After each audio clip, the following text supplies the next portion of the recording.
Magandang gabi po sa ating lahat, mga kapatid. Yes, the Lord is faithful. Purihin ang ating Panginoon. So, supposedly, ang mensahe po na ito ay na-deliver na sa atin last Friday. Nagkaroon po ng orange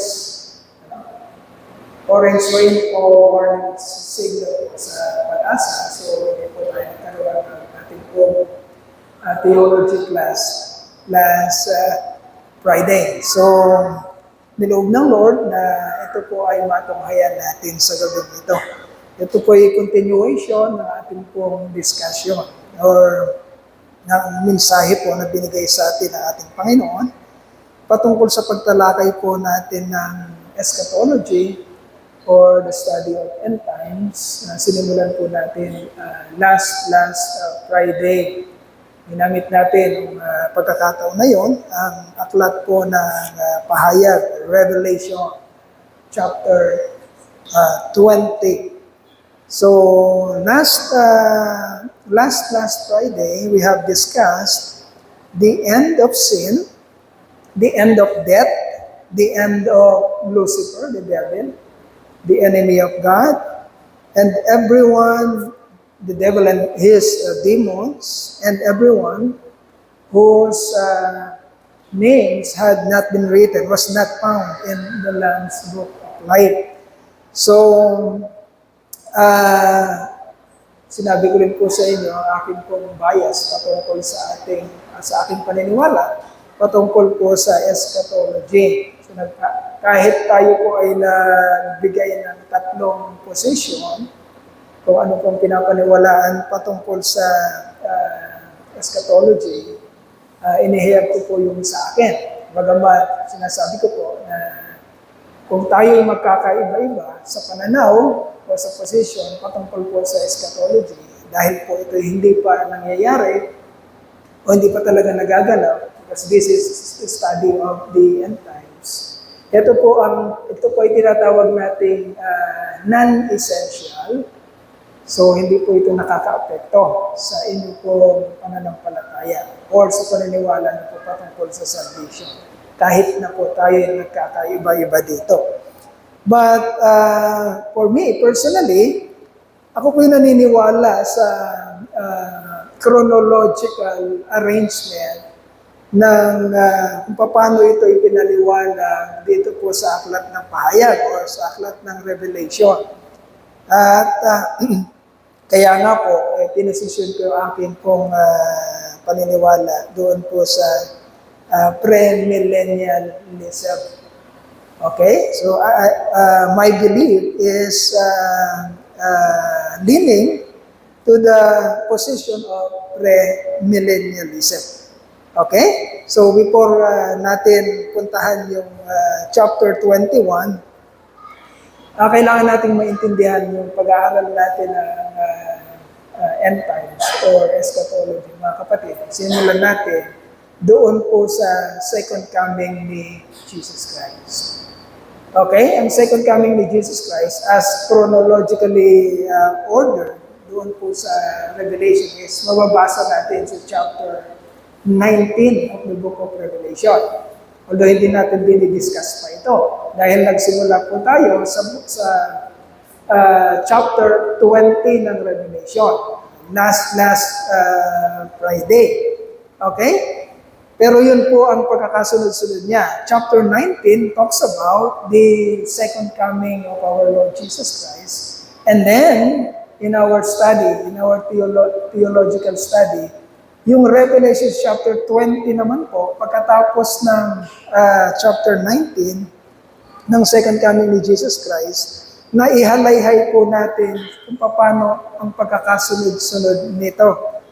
Okay? So after the second coming of Jesus Christ, sa chapter 19, ang sumunod po sa Revelation chapter 20 is yung capture po ni Satan, the enemy of our God, the capture of Satan. And he was captured before or at the start of the millennium. Okay, nadakip siya. Si Satan, bago pa man magsimula, yung millennium. As per what we read dito po sa Revelation chapter 20. Pagkayari ng capture ni Satan, ang sumunod po doon yung 1,000 years reign of Christ, which is the millennium. Okay? And after that, at the end of the 1,000-year reign of Christ, which is the millennium, ay inirelease si Satan from doon po sa abyss kung saan siya kinulong. Yun po yung sumunod. Yun po yung pagtatapos ng 1,000 years. And then, after the release, muli, nagkaroon ng pagkakataon si Satan na mangalap ng kanyang mga kasamahan. At doon po nagkaroon ng final battle sa Battle of Armageddon. Okay? But this battle is we know that this battle is very swift. Ibig sabihin, napakabilis lang ito. Hindi ito nagtagal. Ang gera na ito ay sandali lamang. Ganun po dinescribe ng Book of Revelation yung Armageddon battle. Hindi po ito umabot ng napakaraming panahon. Ito po ay very swift battle. And then after that Battle of Armageddon, yung final battle na yun, nandun po yung tinatawag nating pangyayari ng Great White Throne Judgment. At doon binuksan ang mga books. Imagine that. Dalawang grupo ng books ang pinag-uusapan natin. Doon sa Great White Throne Judgment, binuksan ang mga books. Okay? Yan yung judgment para sa mga non-elect of God, ang mga non-believer. And then, on judgment seat of Christ, binuksan naman doon yung book of life, which is, ang nakasulat doon, mga kapatid, ay mga pangalan ng mga taong iniligtas o niredeem ng ating Panginoon na ginawa na niya, has been elected, mga kapatid, before the foundation of the world. So yun po yung Revelation chapter 20. Inano lang natin, hinighlight lang natin yung mga key topics doon po sa Revelation chapter 20. At ngayon po itatalakayin natin, mga kapatid, yung sinasabi po or pinapahayag ng ating Panginoon sa pamamagitan ni Apostle John sa Revelation chapter 21. This is, we will read the whole chapter 21 of Revelation. So bear with me. Medyo mahaba ito. Verse 1 to 27. Bibilisan natin ang pagbasa. And then tatalakayin natin yung ilan, although hindi natin matatapos ngayon. Okay, napaka-importante nito, mga kapatid. Pakinggan natin mabuti sapagkat sa ating pag-aawit kanina, doon po sa unang worship song natin, nabanggit po doon yung huling praises. Doon po sa inawit natin that we are awaiting the resurrection. Naghihintay tayo ng resurrection. At minsan ang pag-aaral o katotohanan ng resurrection ay hindi natin madalas naririnig o madalas na itatopic sa atin. Pero mga kapatid, ang resurrection ay isa sa blessed assurance natin bilang mga hinirang ng Panginoon at isa sa dahilan ng ating pong pag-aalaala kapag tayo po'y gumaganap o nagpapartake ng Lord's Supper. Okay? Hinihintay natin ang muling pagbabalik ng ating Panginoon kung saan mararanasan natin at mararanasan ng mga kapatid natin nauna na sa atin ang resurrection. Okay?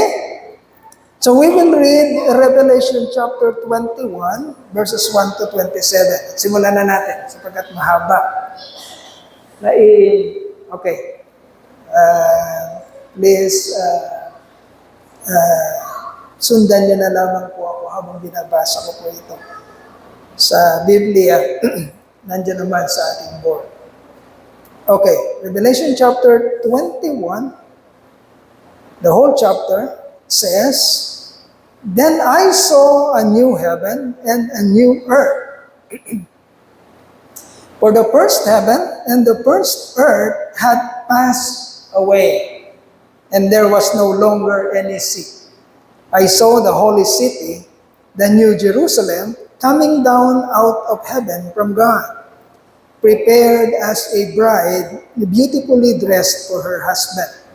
And I heard a loud voice from the throne saying, "Now the dwelling of God is with men, and he will live with them.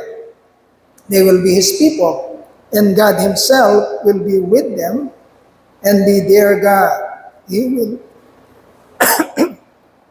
He will wipe every tear from their eyes. There will be no more death, or mourning, or crying, or pain, for the order of things has passed away."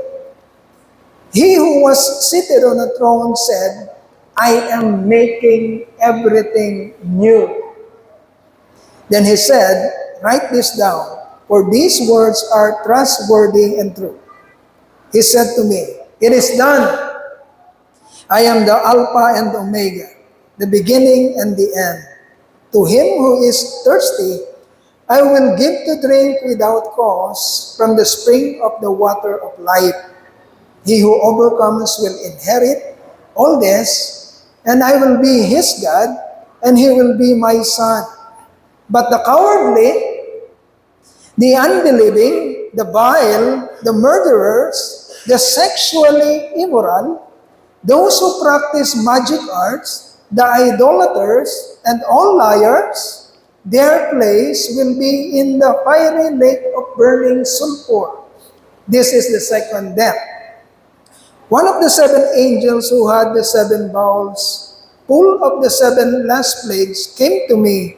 "Come, I will show you the bride, the wife of the Lamb." And he carried me away in the Spirit to a mountain great and high, and showed me the holy city, Jerusalem, coming down of heaven from God. It shone with the glory of God, and its brilliance was like that of a precious jewel, like a jasper, clear as crystal. It had a great high wall with 12 gates, and with 12 angels at the gates. On the gates were written the names of the 12 tribes of Israel.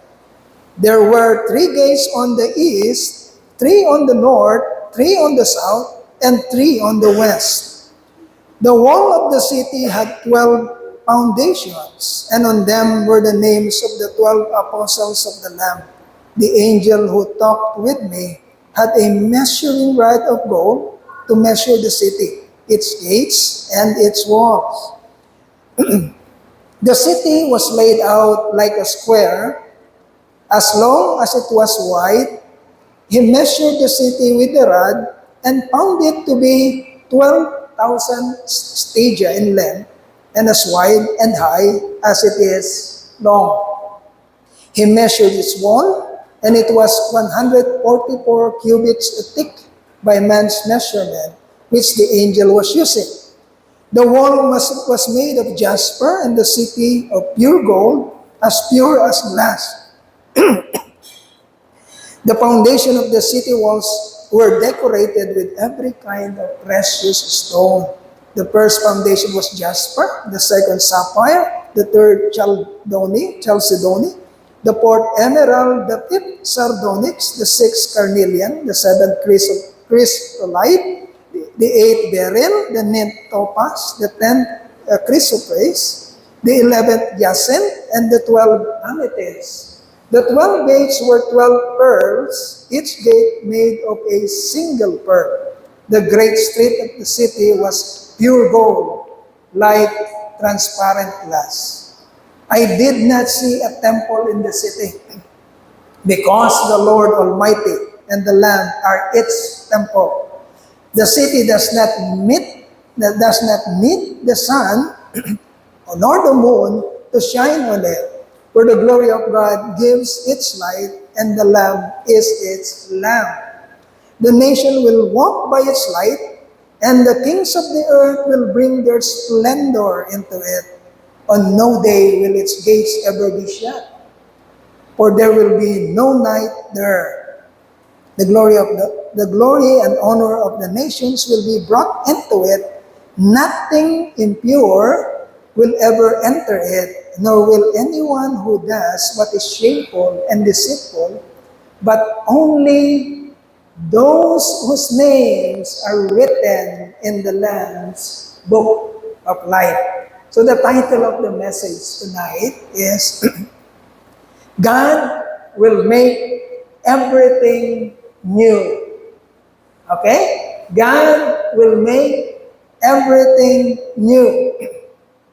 So again, pinapaalala ko mga kapatid yung chronological order na pinag-aaralan natin. Chapter 19, the second coming of Jesus Christ. Chapter 20, the end of Satan, the end of his demons, the end of sin and death, and the end of those people na nagpa-deceive kay Satan at sa kanyang mga demons. And now, pinag-aaralan natin mga kapatid, after ng mga naunang kaganapan na yon, ngayon naman pinapakita sa atin na ang ating Diyos gagawin niyang bago na ang lahat. Okay. Tanong mga kapatid, kayo ba gusto niyo pang mabago ang sitwasyon natin? Sino dito ang gusto na yung ganitong sitwasyon natin? Gusto niyo na ba to? Ayaw niyo na ba nung pinapangako ng Panginoon na gagawin kong bago ang lahat? I will make all things or everything new. Bago na. Wala nang kabulukan, wala nang kamatayan, wala nang hinagpis, wala nang problema, wala nang iyakan. Lahat ay gagawing bago ng Panginoon. But take note, listen very carefully. Ang makakarating lang doon, mga kapatid, dito sa huling pinasa natin, pakibalik yung huling verse 27, ang makakarating lang doon sa final destiny na yon, which will going to be for all eternity, ang makakarating lang doon. Sabi dyan sa verse 27, nothing impure will ever enter it, nor will anyone who does what is shameful or deceitful, but only those whose names are written in the Lamb's book of life. So meron lang makakarating sa panahon na yon. Meron lang makakaabot sa ganung napakagandang sitwasyon. Ito yung mga tao na ang kanilang pangalan ay nakasulat sa aklat ng buhay. And take note, mga kapatid, ito yung mga tao na, sabi dyan, hindi gumagawa ng mga nakakahiya sa harapan ng ating Diyos. Hindi makakarating ang mga tao who does what is shameful or deceitful. Mga bagay na hindi ayon sa kalooban ng Diyos. Magkakaintindihan tayo, mga kapatid. Okay? Kasi ang nakakalungkot sa nangyari sa pananampalataya natin ngayon is gusto lang natin ang Panginoon dahil sa tinatawag na salvation o kaligtasan. Pero marami mga tao na gumagawa ng deceitfulness at shameful na mga gawain sa harapan ng Panginoon. Reminder, my dear brethren, if our lives, mga kapatid, are characterized of a life that is shameful and deceitful in the sight of God, then hindi tayo yung sinasabi dito. Okay? Kasi sinasabi dito, yung mga taong gumagawa ng ganun ay hindi makakarating sa ganitong napakainam na kalagayan. Okay? So, anong natututunan natin dito, mga kapatid?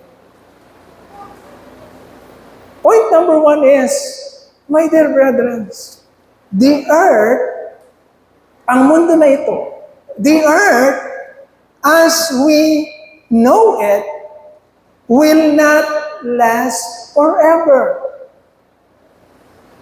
Ang mundo na naiintindihan natin at alam natin na nakikita natin, huwag mong masyadong mamahalin to. Bakit? It will not last forever. Baka ang buong isip mo, ang buong kaluluwa mo, ang buong puso mo ay nilagay mo dito, kapatid, manghihinayang ka. Bakit? Dahil isang araw, mawawala ito. So lahat ng inimpok mo dito, lahat ng pinag-aksayahan mo ng panahon mo dito na hindi ayon sa kalooban ng Diyos, isang araw, matutupok lamang. The world, as we know it, will not last forever. But after God's great judgment, He promised that He will create a new heaven and a new earth. Okay?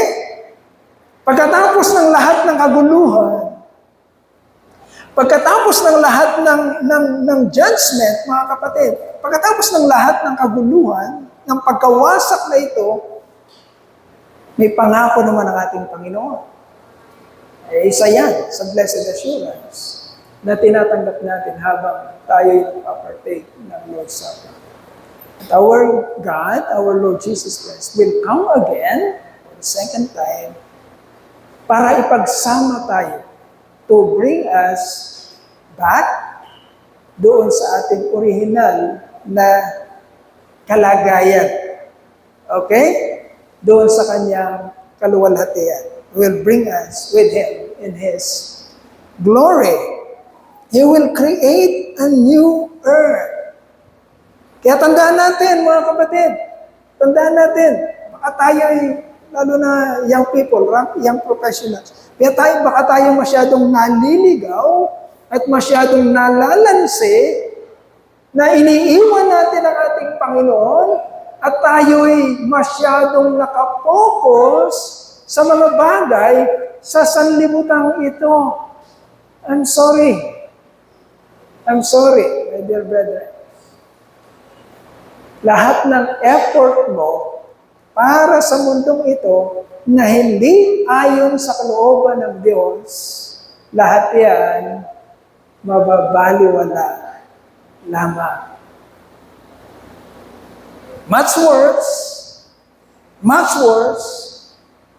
hindi lang nasayang ang mga efforts mo, kundi mismong ang buhay mo ay hindi sasapit para ma-receive at ma-experience ang pangako ng ating Panginoon na bagong mundo, bagong langit at bagong mundo. Ang mundo na ito, mga kapatid, isang araw, matutupok lang. Yan ang sinabi.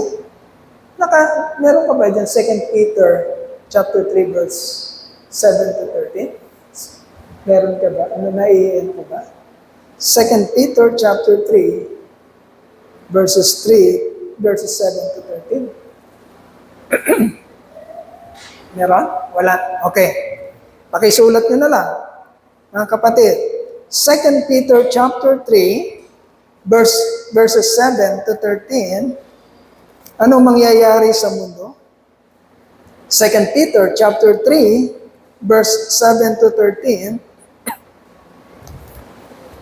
Sabi po dito mga kapatid, the 2 Peter chapter 3 verse 7 to 13.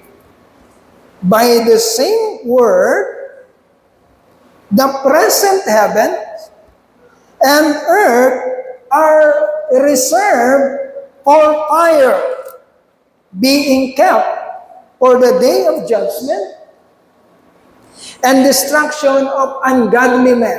Mga kapatid, pakinggang mabuti. Anong mangyayari daw dito sa kinahuhumalingan nating mundo na ito?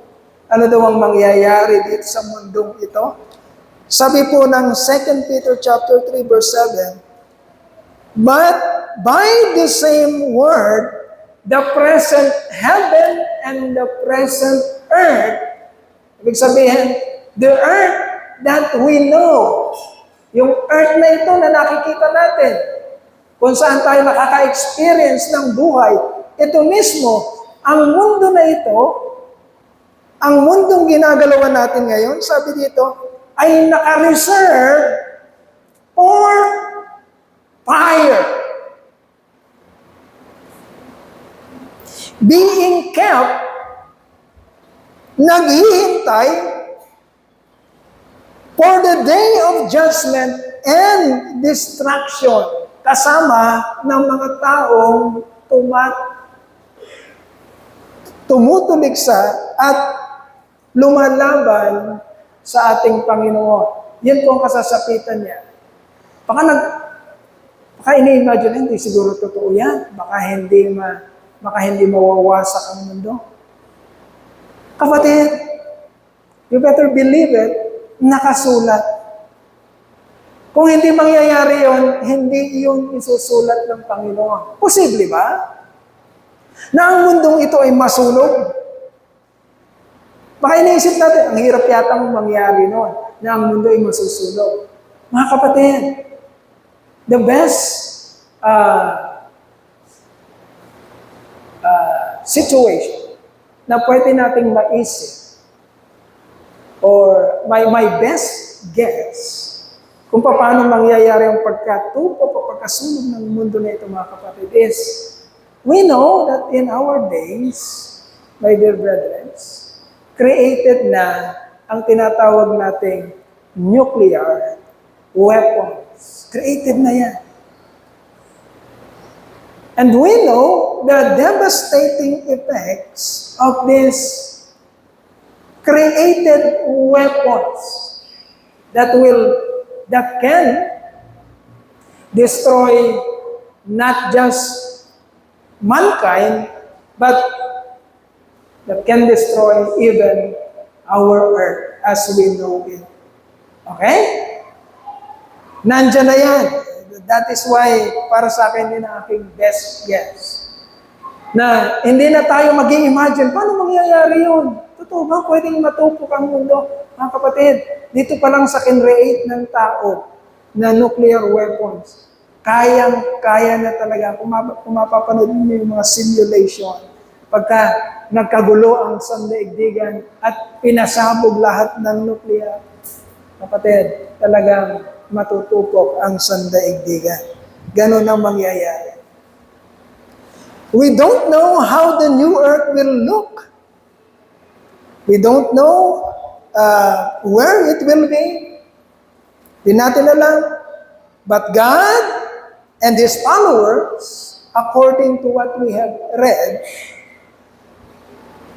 will be with Him, will be united with Him, to live with Him forever. Specifically, my dear brethren, those whose names were written in the Lamb's book of life. The question is, are you one of them? Yan ang tanong, mga kapatid. Hindi ko sinasabi ito para mag-panic tayo. Hindi ko sinasabi ito para mawalan tayo ng pag-asa. Sinasabi ito, mga kapatid, para magmatsyag tayo, magbantay. Yun naman kasi ang inuutos ng Panginoon. Be watchful. Be watchful. And Hindi tayo pwedeng lamierda kung ano-anong ginagawa, kinakalimutan ng Diyos, at umaasa isang araw, with our unfaithfulness, with our shameful ways, with our shameful lives, aasa tayo na, pwede naman to, isang araw, babalikan naman ako ng ating Panginoon. No, no, no. I'm telling you the truth. No, no, no. Pinapaalala sa atin ng ating Panginoon. In fact, yun ang dahilan kung bakit sinasabi ng ating Panginoon na gawin niyo palagi ang pag-aalaala ng aking kamatayan. Imagine that we are doing, Christianity has been doing this for 2,000 years now. The commemoration of the Lord's Supper. Dahil gusto ng ating Panginoon na hindi tayo mawala. Ayaw niya na mababaling tayo sa kamunduhan at sa sanlibutan na isang araw ay tututukin lamang niya. Nais ng Lord na ang ating pansin at ang ating focus ay mapukaw habang paulit-ulit nating ginagawa ang banal na hapunan.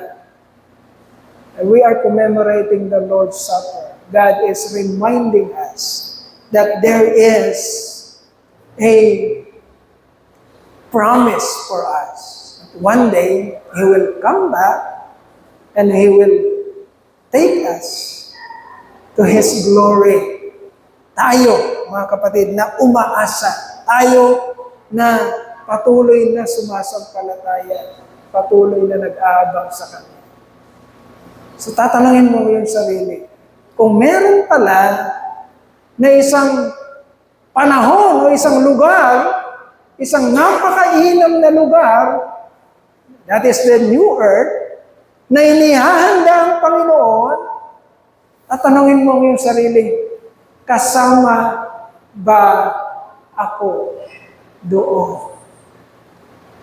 And if you want yourself to be there, you want yourself to be among those people, mga kapatid, na ipagsasama ng ating Panginoon, then, ngayon pala,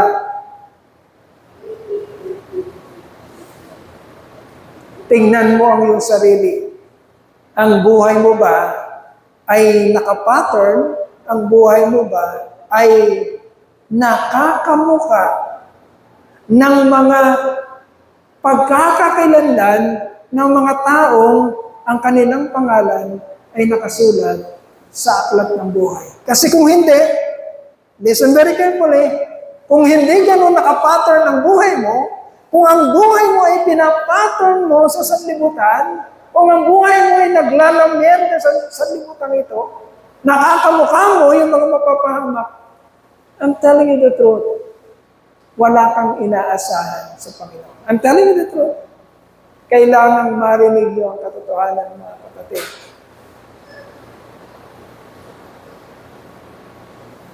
Para maunawaan natin na hindi nagbibiro ang ating Diyos. Para maunawaan natin na ang ating Diyos ay totoong nangako at totoong dadalhin niya ang kanyang mga hinirang doon sa lugar na inihanda niya, the new heaven.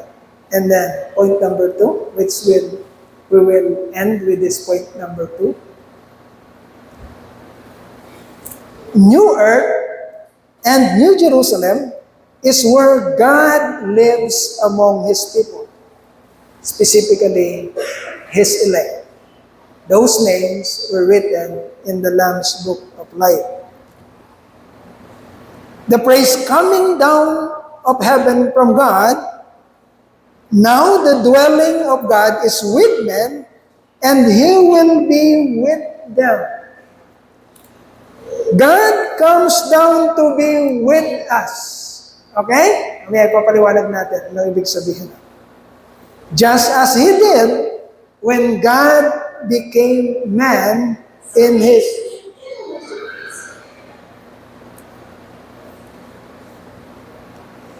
God comes down to be with us, just as He did when God became man in His first coming, our Lord Jesus Christ.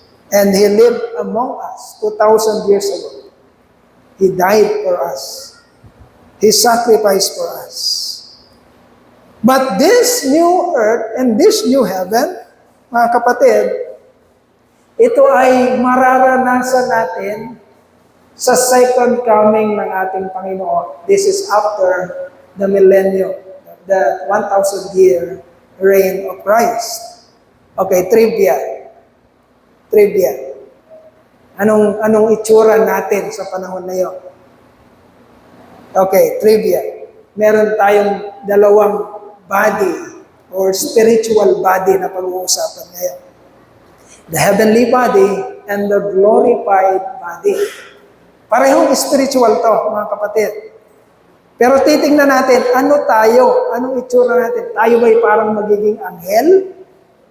O meron tayong ibang kalalagayan? Meron tayong ibang itsura?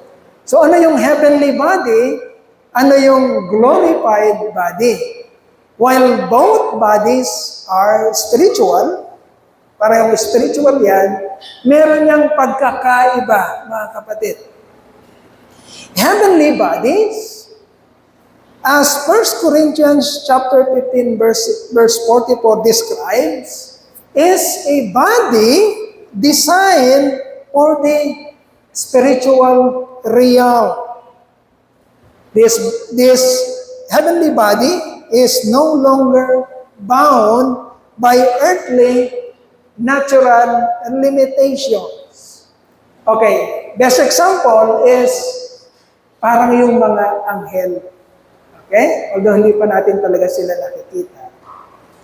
Pero ang heavenly bodies na pinag-uusapan natin ay yung itsura na parang ng mga anghel.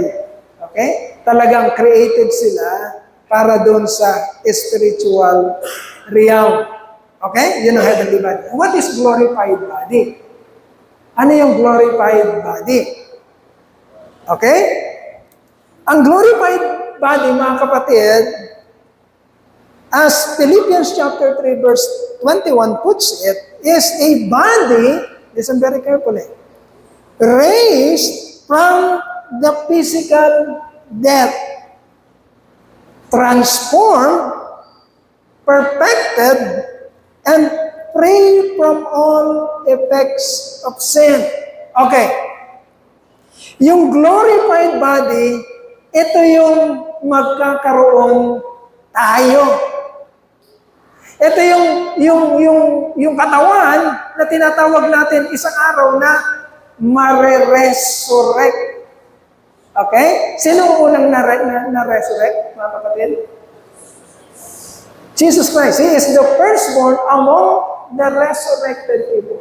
Jesus Christ. So magiging example natin ng glorified body or resurrected body is kung ano yung nasulat at nakita sa pamamagitan ng kung paano nabuhay mula sa kamatayan ang ating Panginoong Jesucristo.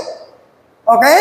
Nung mamatay si Jesus Christ at mabuhay uli sa ikatlong araw, mga kapatid, ano ang nakita sa Kanya? Ibang Jesus ba ang nakita? Ibang Jesucristo ba ang nakita? O si Jesucristo pa rin ang nakita nila? Si Jesus Christ pa rin. But although pareho pa rin siya ni Jesus Christ, kung anong itsura niya, ang sabi dito, mga kapatid, although it retains physical form and identity, but this body is a perfected body, imperishable, powerful. It has a powerful properties, mga kapatid. Sa istorya ng resurrected body ng Jesus Christ, nagpupulong ang mga disciples ni Jesus Christ sa inner room, and then maya-maya, wala mang kumakatok, wala mang nagbubukas ng pintuan, pero bigla, nasa loob si Jesus Christ. That is one example, written example of what a glorified body is. It is like the body of our Lord Jesus Christ. That is the kind of body awaiting those whose names were written in the Lamb's book of life. Glorified body or resurrected body like the body of Jesus Christ. Imagine this. Yun ang katawan mo, kapatid, sa buong millennium at sa mga darating na panahon for all eternity. You will inherit a glorified body. Not like the angels, but the glorified body. A resurrected body like Jesus Christ. Si Jesus ang panganay at lahat tayo magiging kamukha ng ating panganay. This body will inherit, this body is like the body of Jesus Christ that we will inherit. The purpose of a glorified body is once and for all to display a creation functioning in victory over death and sin. Imagine this. You will see the same pastor doon. Magpa-fellowship tayo for 1,000 years and for all eternity. Magkakakilala tayo. The same face, the same body, like the body of Jesus Christ. At hindi na tayo mamamatay. Kailan pa? Okay? Yun ang sinasabi dito sa binasa natin kanina. We will inherit that kind of body during the resurrection and for all eternity. Itong katawan din na ito, mga kapatid, once and for all, ipapakita ng Panginoon with this glorified body na hindi na ito kayang tibagin ng kasalanan, ng temptation. This body is a powerful body, like Jesus Christ, na, kapatid, magpapasalamat ka ng lubos sa Panginoon sapagkat mararanasan mo isang buhay na talagang ganap at kasiyasiya. I have come that you might have life and have it more abundantly, said Jesus Christ. Kapatid, ang katawan na ito, glorified body, resurrected body, ay kakamtan lamang ng mga taong makakasama ng Panginoon for all eternity. Sa kung mamimili ka, magdedesisyon ka sa buhay mo ngayon, kapatid. Anong pipiliin mo? Meron kang ginto na nasa iyong harapan at merong ino-offer ang sanlibutan ng mga tanso na marami. Anong pipiliin mo? What I mean is, my dear brother, if you know the truth, if you know your benefits, if you know the pleasurable and amazing things awaiting you for all eternity, kung alam mo yung mga katotohanan na yun ang meron ka, bakit ka nagdedesisyon ngayon na para bagang mas mainam ang kinukuha mo o ginagaya mo sa sanlibutan kesa dun sa daratnan mo at mararanasan mo sa buhay na walang hanggan. Do not be deceived, my dear brother. Huwag niyong hayaang ang isip niyo at ang puso niyo ay mapukaw ng sanlibutan ito para ma-neglect niyo yung napakainam na meron kayo sa araw ng ating Panginoon. Kaawaan niyo ang inyong sarili. Manghinayang kayo. Manghinayang tayo sa kakamtin nating kayamanan pagdating ng ating Panginoon. The transformation of a corrupted body to a glorified body. Number 1, dati, nabubulok. Ngayon, hindi na mabubulok. Imperishable. The current earthly body is subject to decay, disease, subject to death, but the glorified body is permanently immune to corruption and will never age or die. Kapatid, ang katawan na yan ay imperishable. I believe, naniniwala ako, na yung glorified body na makakamtan mo, ito yung the best image that you have. Okay? Walang pangit. Ito yung the best that you have. Hindi yung matandang-matanda ka or batang-bata ka. The best kung sino ka. I believe that. Yun ang ating pong glorified body nakakamtin. The transformation of a corrupted body to a glorified body is, number 2, raised in power, raised in glory. The earthly body is buried in weakness, but the glorified body is powerful, lacking earthly frailties. Wala nang kahinaan. Imagine Jesus Christ, tumatagos sa pinto, pero merong katawan. Okay? Hindi ito kathang isip, yun ang nakasaad sa katotohanan sa Biblia. Hindi tayo gumagawa-gawa lang ng kung ano man, kundi yun ang nabasa natin sa Biblia. Kung sino si Jesucristo, ganon tayo magiging. Okay? And then lastly, the promise. Believers' bodies will be modeled exactly after the resurrected and glorified body of our Lord Jesus Christ. Our blueprint is the resurrected, glorified body of our Lord Jesus Christ. This is our blessed assurance. Kapatid, nawa napupukaw ang ating isipan. Nawa nakikita natin yung linamnam, yung ilaw ng pangako ng Panginoon.